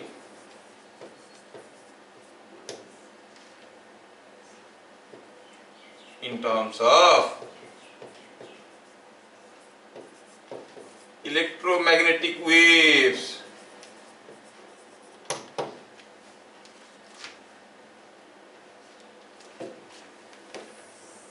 In terms of electromagnetic waves. तो ये बहुत ही इंपॉर्टेंट है कि जब किसी एक कैपेसिटर को किसी बैटरी के अगेंस्ट में लगाएंगे, वो जितना एनर्जी स्टोर करेगा उतना एनर्जी लॉस करवाएगा। इसलिए तो हम लोग घर में इन्वर्टर यूज करते हैं, नहीं तो एक कैपेसिटर रख देते। कैपेसिटर बनाना भी कितना आसान है, दो प्लेट ले लो, बीच में कुछ पेपर डाल दो, हो गया कैपेसिटर। नहीं, उसको बैटरी में लगा दो, एनर्जी स्टोर हो गया, पावर कट हो गया, उस एनर्जी को यूज करो। लेकिन उसमें क्या होगा, while charging you find 50% energy loss हो गया, जब डिस्चार्ज करोगे अनदर 50% लॉस हो जाएगा। नहीं तो cost of electricity will be 4 times. Not only that, ये एक कांस्टेंट वोल्टेज सोर्स नहीं है, जैसे जैसे ये डिस्चार्ज होने लगेगा उसका वोल्टेज भी तो घटने लगेगा। आपको कांस्टेंट वोल्टेज में चलाना होता है सारा चीज, नहीं जैसे जैसे डिस्चार्ज होगा ये वोल्टेज भी, उसका पोटेंशियल डिफरेंस भी घटने लगेगा। So battery capacitors are not used as energy storage devices, लेकिन कहीं कहीं यूज करते हैं जहां पर उस एनर्जी को थोड़ा सा समय के लिए यूज करना है। जैसे इनके सब आपका कैमरा फ्लैश लाइट्स में बता रहा था, फ्लैश लाइट के केस में आपको एनर्जी वापस लेना है और थोड़े ही समय के लिए, लंबा समय के लिए नहीं। तो बैटरी डाउन होते होते इसका पोटेंशियल डिफरेंस डाउन होते होते स्पार्क हो गया, खत्म। समझ में आया क्या ये बात? तो capacitors are not used as energy storage devices. अब जो हम चीजें देखें उसमें सबसे इंपॉर्टेंट पार्ट ये था कि हम देखें कि जो एनर्जी है कैपेसिटर का, सीधे सीधे फॉर्मूला पूछा जाएगा, it is given by half Q V half C V square और क्यू स्क्वायर बाय 2c। तीनों फॉर्मूला को याद रखना, तीनों फॉर्मूले के ऊपर डायरेक्ट क्वेश्चंस आएंगे। समझ में आ रहा है कैसे क्वेश्चंस आएंगे? Let us see some questions.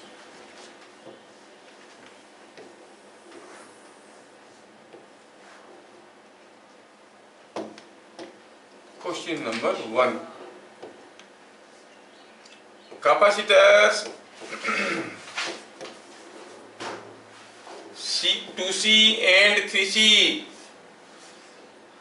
capacitors 2C and 3C are in series. Find ratio of energy stored in them. दो कैपेसिटर सीरीज में है, बताओ उनमें जो एनर्जी उसका रेशियो क्या? अरे हमारे पास तो 3 फॉर्मूले हैं। इस फॉर्मूले से देखेंगे तो 2/3 हो जाएगा, इसमें से देखेंगे तो 3/2 हो जाएगा। कौन सा लेंगे? सीरीज में क्या बराबर है? चार्ज बराबर है, दोनों में Q बराबर है। कौन सा वाला फॉर्मूला लेंगे? Q²/2c। तो क्या लिखेंगे सॉल्यूशन में? In case of series connection Q is same. हाँ, ये हर एक कैपेसिटर में बराबर चार्ज होता है, ये बात हमें समझ में आ गया। तो हम कहेंगे energy stored in first capacitor, energy is equal to Q²/2c। कौन सा एनर्जी? एनर्जी स्टोर की बात चल रहा है, energy store is equal to this.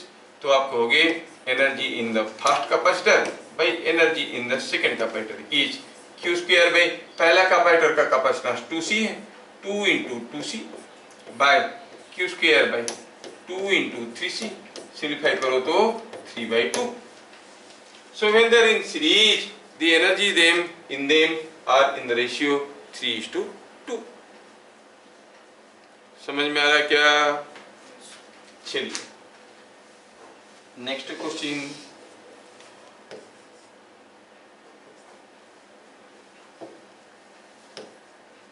Capacitors 4 microfarad and 6 microfarad are in parallel. Find ratio of energy stored in them.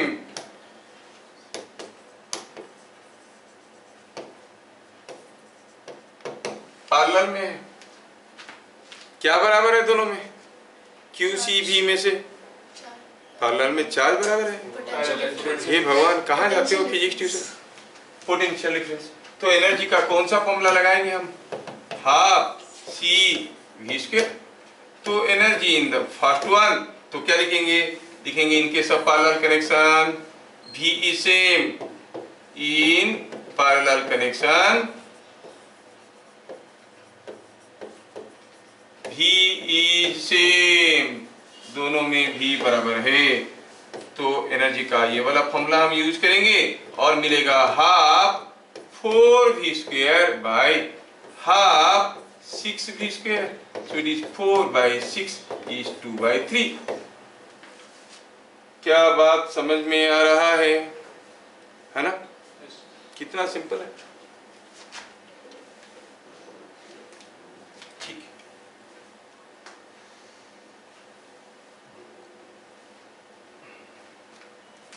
यहाँ पर ऐसा दिया गया है कि there are a number of capacitors connected in parallel.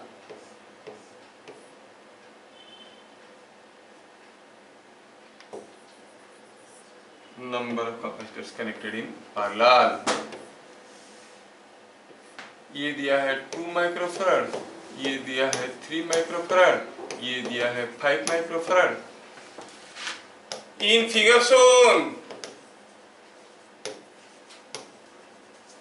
if energy in 5 microfarad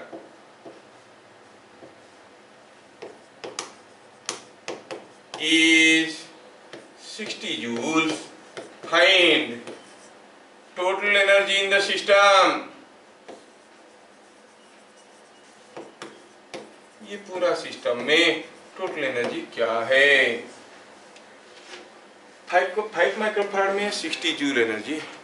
आप जानते हो कि they are all clearly seen being in parallel.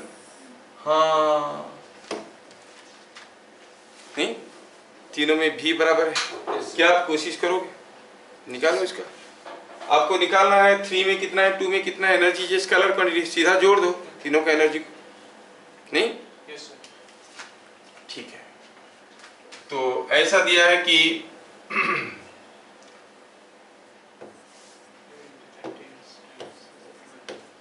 PD across each capacitor is same. क्यों? क्योंकि they are in parallel. Same V मान लेते हैं कि V है. हर एक कैपेसिटर में बराबर पोटेंशियल डिफरेंस है क्योंकि वो पैरेलल में है. अच्छा, ये बात है. ठीक है. तो half 5 V square is equal to 60. तो इसका मतलब V स्क्वायर कितना हो गया? 120/5 is 24. Now half 3 V square कितना होगा? इसमें भी पोटेंशियल डिफरेंस वही है. Is half into 3 into 24 is coming out to be 36 joules. 2 microfarad में कितना है? Half 2 V square. नहीं, कितना हो जाएगा? V square is 24, so it is coming out to be 24 और हाफ 2 इंटू 24 इज 24 जूल्स. तो टोटल एनर्जी क्या हो गया? Total energy is a scalar quantity. Is 60 है 5 माइक्रोफैराड में, 36 है इसमें, 24 है 2 माइक्रोफैराड में. कितना हो गया ये? 120 joules.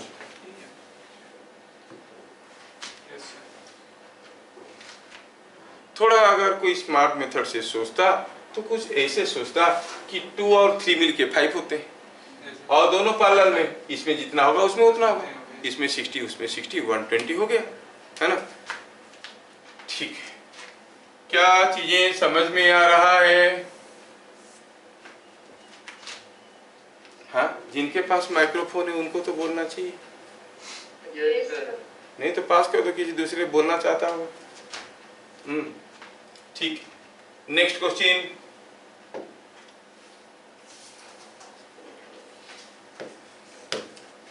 Here are 2 capacitors, 10 microfarad and 20 microfarad. If energy in 10 microfarad is 60 microjoules, find total energy in system. ये पूरा सिस्टम का टोटल एनर्जी बताओ, जबकि आपको दिख रहा है कितना है? They are in series. पहले वाले में 10 माइक्रोफैराड वाला कैपेसिटर में कितना है एनर्जी? 20 माइक्रोजूल्स. 20 माइक्रोजूल्स, है ना?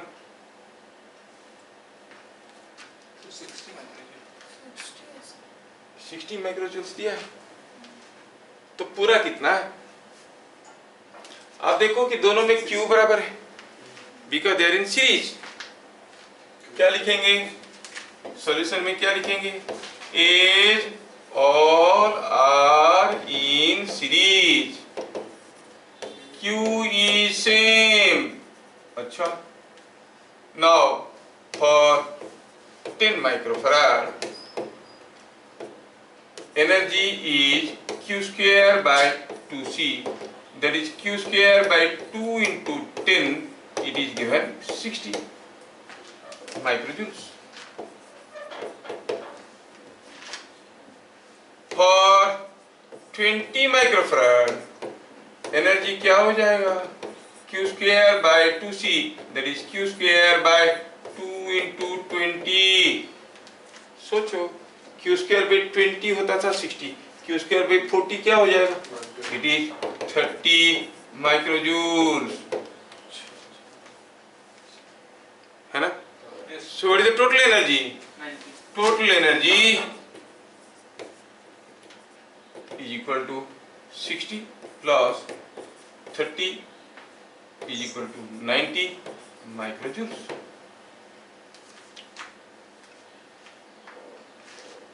समझ में आया?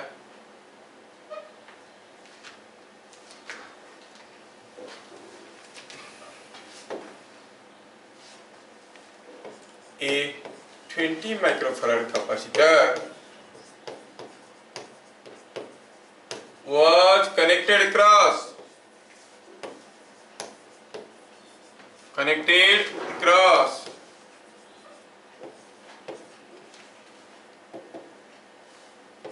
10 volt supply. Find energy supplied by source. Source ने कितना एनर्जी सप्लाई किया? एनर्जी स्टोर पूछा होता तो हम हाफ सी वी स्क्वायर कर लेते। एनर्जी सप्लाइड पूछा है, energy supplied is double of energy store. नहीं, हाफ क्यू भी स्टोर होता था तो क्यू भी सप्लाई होता था। Half C V square store हुआ है तो कितना सप्लाई हुआ होगा? C V square. बस ये याद रखना है। तो आंसर में क्या लिखेंगे? Energy supplied is equal to double of energy stored. There is twice of energy stored in the capacitor is this. So half CV square. So it is coming out to be CV square. C दिया गया है 20 microfarad और V दिया गया है 10 volt का square. So it is 2000 microjoules. Microfarad into volt square is coming. Microfarad into this CV square हो गया microjoules. समझ में आया क्या? 2000 माइक्रोजूल्स। क्या समझ में आ रहा है?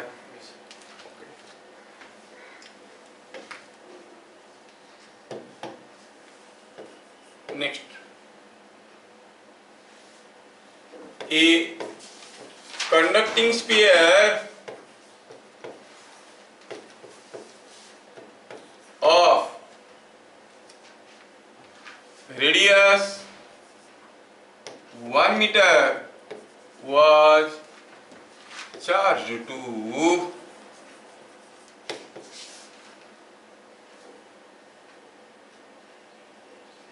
charged to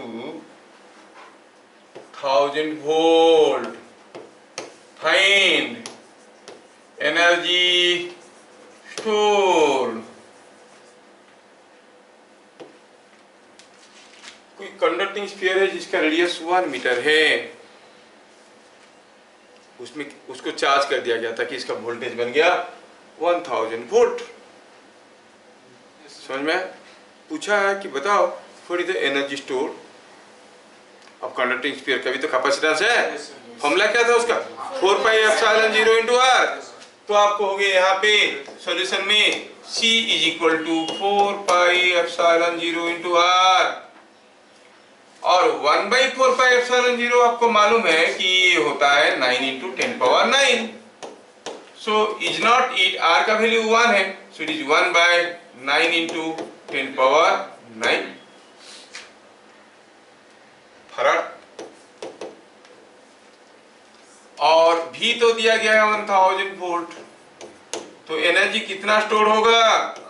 energy stored is equal to half C V square, so it is 1/2 into 1/9 into 10⁻⁹ into V square is 10⁻⁶, क्योंकि ये 1000 था, ये 1000 था तो उसका स्क्वायर हो जाएगा 10⁻⁶, ये 9 into 10⁻⁹। Is not it coming out to be 1/18 into 10⁻³ joules. कितना थोड़ा सा एनर्जी है, नहीं, 1/18 इंटू 10⁻³ जूल्स। 1 मीटर वाला स्फीयर है, काफी रेडियस, बड़ा रेडियस का। 1000 वोल्ट को चार्ज किए, the energy stored is 1/18 into 10⁻³ joules। ठीक है,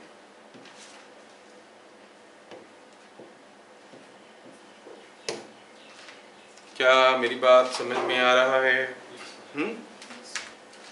चलिए अगला question.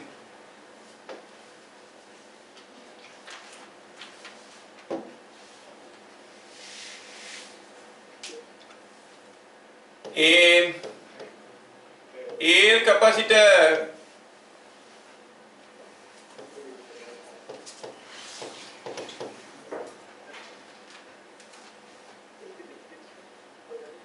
Isolated from battery, battery से आइसोलेटेड कर दिया गया है, has energy 200 माइक्रोजूल्स, 200 माइक्रोजूल्स। It was dipped into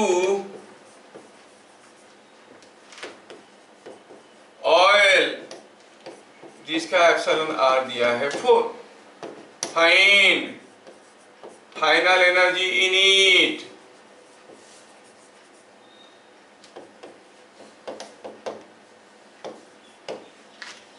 कोई एयर कैपेसिटर था, उसमें एनर्जी कितना था, बैटरी से डिस्कनेक्ट कर दिए थे 200 माइक्रोजूल्स।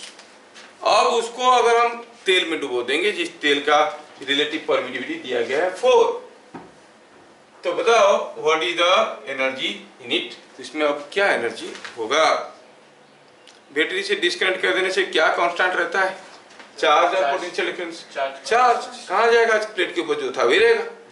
ओके, तो क्या लिखेंगे? As battery is disconnected,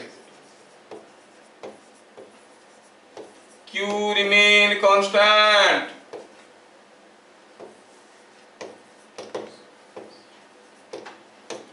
initially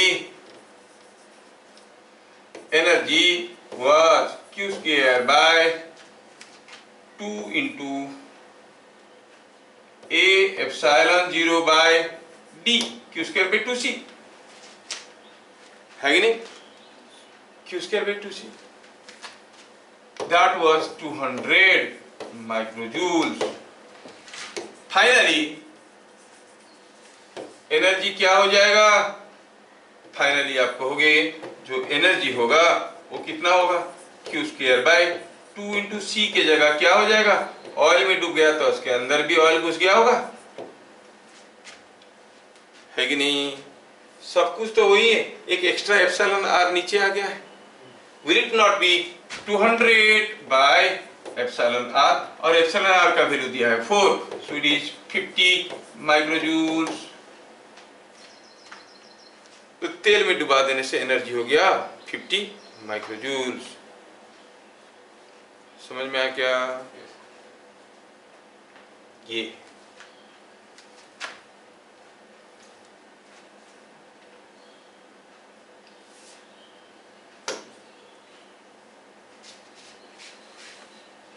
for an isolated charged air capacitor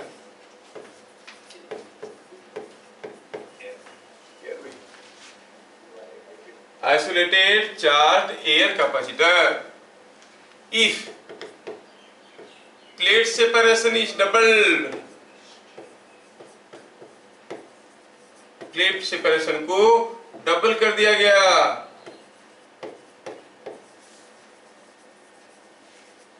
then what happens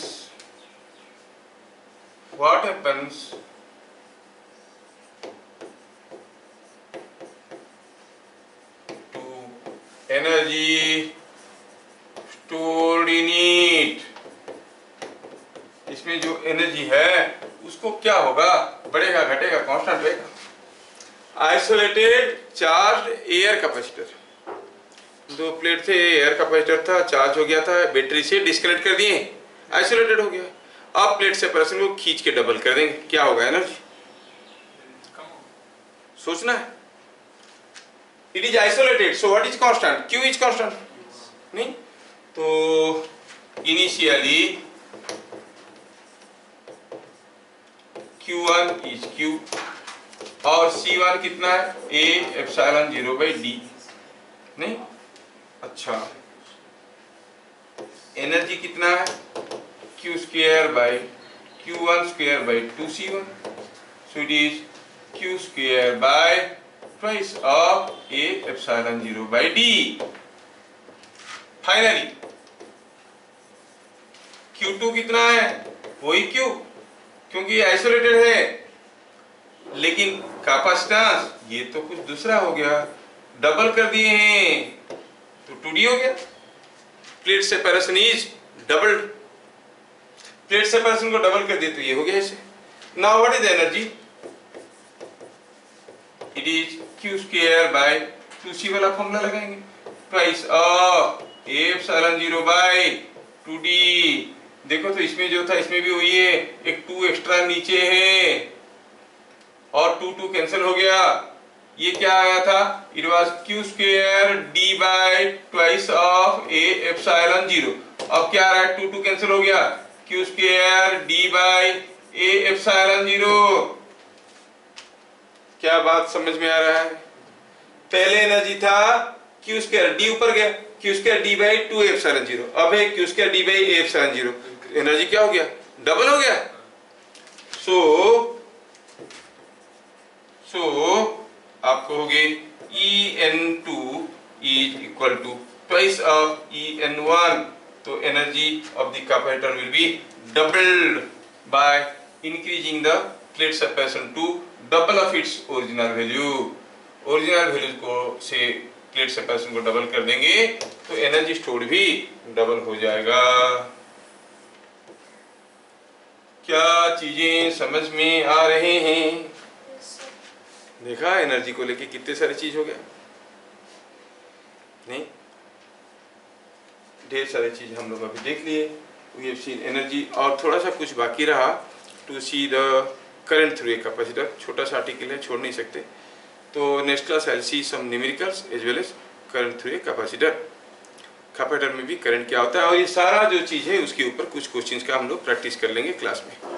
before that I will try to give you the questions, आप लोग क्वेश्चन को देख लेना, और फिर उसके बाद हम लोग क्लास में जो बाकी रह गया उसको खत्म करेंगे। In the next class we are going to finish capacitance chapter. समझ में आया क्या, जबकि जेई के लिए कैपेसिटेंस में क्या नहीं है, ओहो समझ में, it is all about 30% of what is required for JEE advance, समझ रहे हो, 70% चीज़ें और भी है, लेकिन वो आपकी ज़रूरत की चीज़ नहीं है। जितना कैपेसिटी उससे ज़्यादा खाओगे पेट खराब होगा, आपका पेट खराब होना किसी दूसरे के लिए हानिकारक हो सकता है कि नहीं, गैस होता है। तो फिर मिलेंगे अगले क्लास, तब तक के लिए जय हिंद।